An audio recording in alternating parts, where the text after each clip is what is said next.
Well, Lennie, just a few days to digest that Barnet result. How's everything been in the days following in terms of recovery and getting ready for Saturday's game? Yeah, we changed the way we do things. Normally we'd come back straight after the game, but my favourite phrase at the moment is fitness is freshness, and I wanted to be going into this game as fresh as we could possibly be with all the travelling involved. So after the Barnet game, we stayed over and we did a recovery session the next day.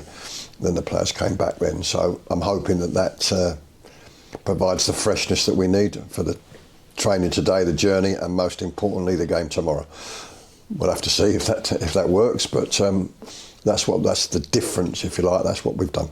Yeah, and do you feel like, I guess going into the second half of the season now, it's the stage where recovery is as important as on the training pitch? It is very important, especially when there's so much travel involved. Obviously we've got to go all the way down again. It's a long time to spend on a coach, so that's our best way of, in my opinion, of trying to offset it.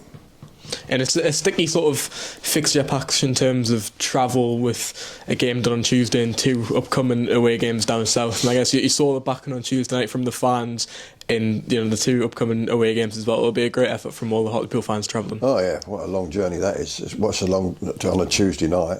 So credit to the 100 or so who did it, and it's a long journey tomorrow, and it's an even longer one to Sutton the following Saturday. So credit to them. It's a strange one really, because the cancellations, the postponements have made an unbalanced fixture list. By the time we've played Sutton, we'll have played 2 or 3 more away games and home games, but that will be redressed in 1 week when we play 3 home games, and we need to be at the very least where we are now, but probably really better placed in terms of a playoff spot than we are at the moment.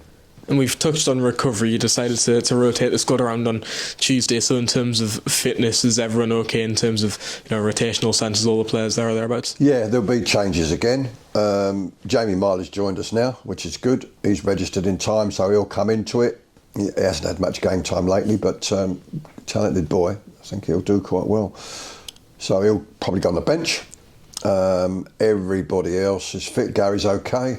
I think everybody else is fit. Obviously the longer term ones aren't back yet, but we've got enough. We've just got to go and do it.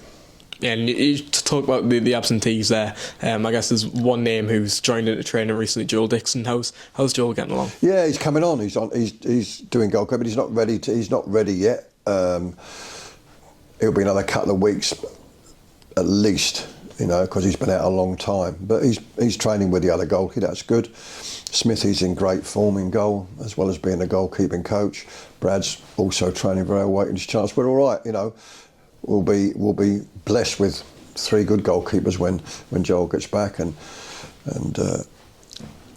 hopefully that competition for places will be a big good stimulus. And you've mentioned a name there, Jamie Miley, obviously training with the group over the last week or 2. What went into that move coming into fruition, and what have you seen of Jamie so far? Yeah, I mean, he trained with us and he's a talented boy. You don't get to Newcastle and come through the ranks unless you've got ability. So, for him, it's the transition from 21s football to the National League. Sometimes it's like a different sport, never mind a different game. It's the relentless physicality of it, the intensity of it, the tempo of it. So he's got to adjust to that. He's had a little go at Newport, so he's got some idea. They're in the higher league, in League 2. He's had 1 or 2 minor injury problems, but I think he's got the talent to do it. And it's just a question of not asking too much of him too early, letting him find his feet, and then hopefully he can be a good player for the club ongoing. He's certainly got the potential and the talent.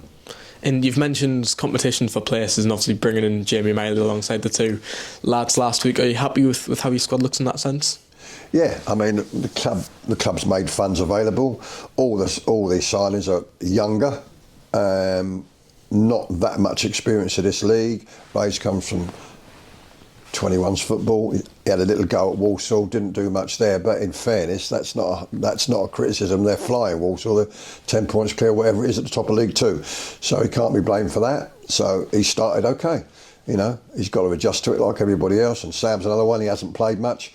He's got to get himself up to speed as well. But I understand that. It's nearly always the case. When you bring loan players in, they're not really regulars in other National League teams. So you've got to accept that, and they're on their way to making a positive contribution.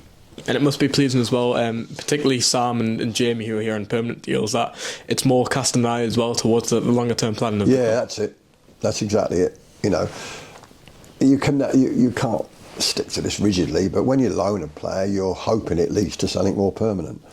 If after a month they go back, it hasn't really worked out for anybody, you know. But you never know. But that's certainly the plan, you know. A younger element to the team, and you know, people who've got potential and who've got improvement in them and can develop.